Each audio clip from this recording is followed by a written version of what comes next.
information release form. That's how you verify the mortgage. When you go take over somebody's mortgage, you've got to verify the terms of that mortgage.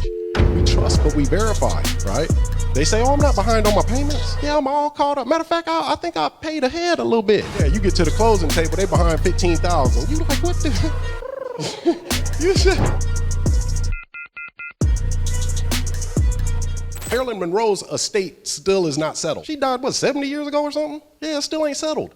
So when a star dies, we always hear about their family popping up out the woodworks. You know, they got the 13th cousin down their daddy's side, and he's owed half of the money and all. But when a Kennedy dies, do you hear anything about that? When a Rockefeller dies, do you hear anything about their estate being contested? What? No, because they know the power of a trust. You control what happens to your assets before you go to the grave. This isn't a will. You control that. And then you can even control it from the grave. Because listen, and this is a problem in our community. This is a problem. We have assets and nobody's grandma's power of attorney, don't know nothing about a trust, and neither do I. And neither does anybody else in the family. So then when she passes, which will inevitably happen, guess what happens then? It goes into probate court. That is a court proceeding. So now these people are going to tell me and my family what we can do with grandma's stuff that she worked 50 years for, 60 years just to own that house that she was so proud of. And then when somebody dies in the family, the family breaks apart because now there's some assets. There's a house or two. So, oh no, you ain't getting that one more morsel of corn than me. No, because I remember what you said to me when I was a kid. And when you turned me in that time, and then your girlfriend used to talk to me all bad and you just let her talk to me that way. That's what happens. It doesn't happen with the trust. And the best part is you can do this while you're, alive, obviously, but you don't even have to let your kids know they have the beneficial interests of this trust. Your oldest daughter, because she's very responsible, she's going to get this house. Your second oldest, pretty responsible. So they'll get this house. Now that third one, they was kind of far apart. So, he waiting to get that down payment for his Harley. So he won't get paid off of this house until he turns 35. Right. You're controlling it from the grave. Your wishes. Don't leave your family fractured. Don't let all of your assets be just taken away at the drop of a hat, too, that you work so hard for. I don't understand it. This is the most powerful tool. So own nothing, but control everything. It is not in our name. The trust is an entity. Land trust and revocable trust. There are 6 states that do not recognize land trust. Therefore, it is a revocable trust that is considered the land trust, but they're the same thing. This is what I do with my document. I live in a revocable trust state. What I do with my documents is I just remove land trust and put revocable. The same thing. Why we buy with a land trust? I'll be here all day, but anonymity, right? The person on public record is just the trustee. And some people are like, well, can a trustee sell my house? Doesn't the trustee control my house? No, they're just a figurehead if you do it right. They're just that person, that name on public record. The person with the beneficial interests control the house. And that's private. If you want to sue me, good luck. I'm layered, dude. I don't own nothing either. So when the lawyer looks me up, right, maybe I shoveled the sidewalk when it snowed at my rental property. And since I shoveled, it got icy. So my tenant slipped and fell. And that was my fault because I shoveled. That don't even make sense, right? But they go to the lawyer, tell the lawyer that. The lawyer's like, oh, yeah. And not the lawyers in the room. You guys are all good people if there are any. But the lawyer looks that up and they see that Gene Boykin owns 7 rental properties. Ooh, yeah, this is a nice ripe tomato right here. And it's in his name? What? He has no idea what's coming his way. We about to take all that. Or an LLC? Man, I wish I would.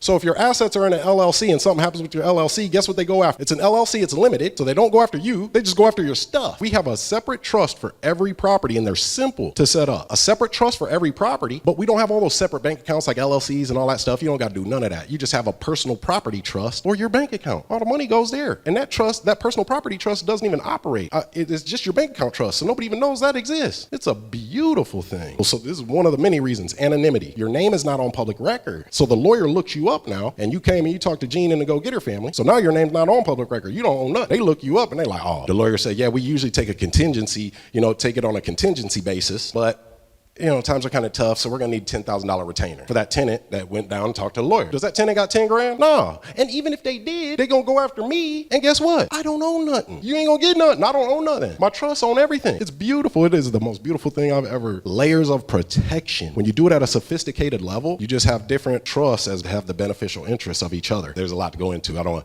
Does anybody need a cold washcloth or anything? Because I see smoke coming out of people's ears right now.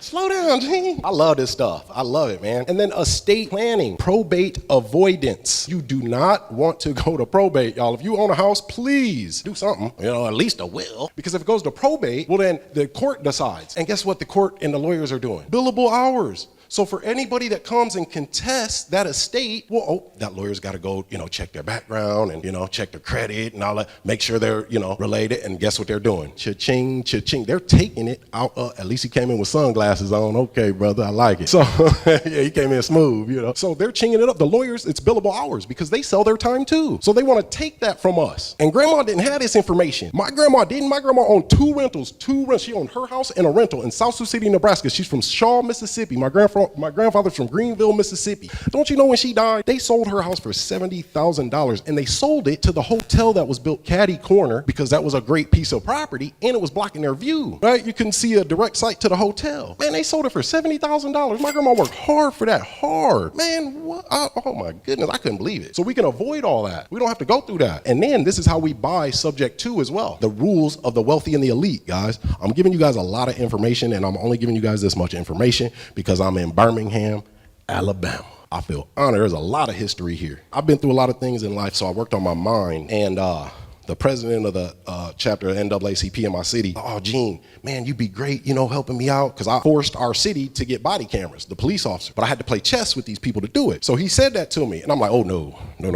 I plan on getting some wealth so that I have power and influence to speak for the voiceless. Because that's the only thing they're going to listen to. I'm not about to go be, and they know. I love the NAACP. That's why I helped him. But they're not listening to us. We can't force that. The only thing that will force it is commerce. And I didn't have all this when I told him that. I just went to lunch with him the other day, man. He like, boy, if anybody made it. But how is the pen mightier than the sword? How? Land trust. And very few people know about trust and how to operate trust even. And that's for a reason. That information has been suppressed. They didn't teach us this in school. Johnny got the book that said $1 million real estate success strategies.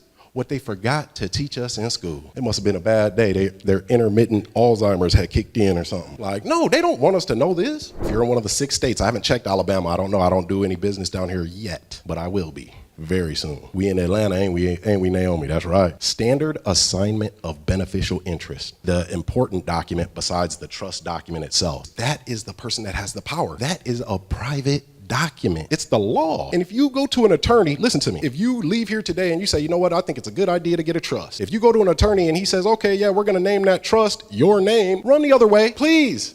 I see it all the time on public record. I'm like, well, what is the point of that? It says your name. It defeats the purpose. You can name a trust anything you want. A trust that I'm familiar with is called the Legacy Foundation Trust. So, standard assignment of beneficial interest, appointment of land trust, replacement trustee. So you've got to appoint your trustee, which needs to be somebody that you trust. You don't have to trust them implicitly because we can protect against that. But that replacement trustee, because what happens if your trustee signs the documents? Now, we do this at a high level, so we get our trustee, but then we just get a management agreement. And you don't have to be licensed to be a manager, right? An apartment manager or whatever. Not when you manage a trust, because that turns it from real estate. Oop, am I in the way? Everybody like, boy, get out the way. No, you're good, you're good. So when we buy in a trust, when we buy real estate in a trust, and then we assign the beneficial interest, guess what that just did to that real estate? It turned it into personal property. That's the alternate universe. But ain't it a house? Ain't it real estate? Well, not when a trust owns it, and it's personal property now. And there's a lot of different things you can do with your own personal property. People just don't know this. That's why when I found this information, I had never heard of this stuff, but I knew I had to have it. Because I was tired of being a victim. Yeah, I was tired of being a victim, man. I'm not going to be a victim no more. I'm not going to be a victim of myself either. I'm going to sacrifice when I need to so that I don't have to suffer, to lack things anyway. We only suffer and we only lack when we think that we don't have what we want. There's people in here now that think that they don't have what they want. Everybody in here's stomach ain't growling too much yet. Oh, I'm going to let y'all go. Don't worry. But that's the thing. What are we thankful for? Gratitude. Man, I wake up every day. And first, I thank God that I woke up. My daughter's still 3, so she sleeps in the bed with me. Her mother hates it. I said, I don't care because she's going to be big soon. That's my baby. She going to sleep in that thing till she don't fit. Legs, feet hanging over the bottom. But I check my daughter. She's breathing. I thank God. I am thankful. And then I'm thankful that I have the opportunity to go out there and to be able to support her. I have that opportunity, so I'm thankful for that. It doesn't matter what I'm doing. I have that opportunity, so I give thanks. Be thankful, guys. Don't want. Be thankful. Warranty deed to trustee. That's different. That is different than a warranty deed. Warranty deed to trustee. So the deed, it will say it is deeded, it is conveyed to John Doe as trustee to 123 Trust, right? That's what's on public record. And then if they want to sue you, they're going to have a long conversation with that pocketbook. I'm talking about like long, like heart to heart. Like, do we really want to do this? Really?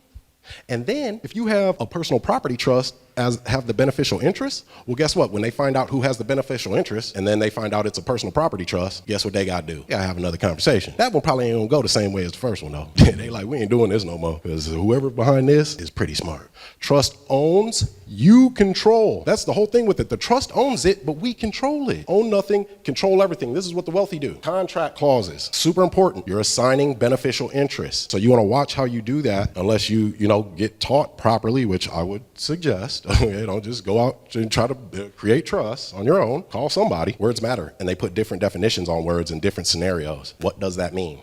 We are assigning the beneficial interest. We are assigning the benefits. Here, you have all the benefits. I have assigned them to you. Now, for estate planning, what you will have is something called a successor of beneficial interest. Something happens to that beneficiary, incapacitated, they die, which happens to everybody, whatever. Immediately, there is no probate, not even a thought of it, because as soon as that beneficiary is dead, well, then the successor of beneficial interest now owns that property. Immediately, it's already in the trust document. So there ain't no probate, not no more. I know the rules. Who do we assign it to? Who do you assign it to? If you own property, that's what we need to think about. Who do we assign it to?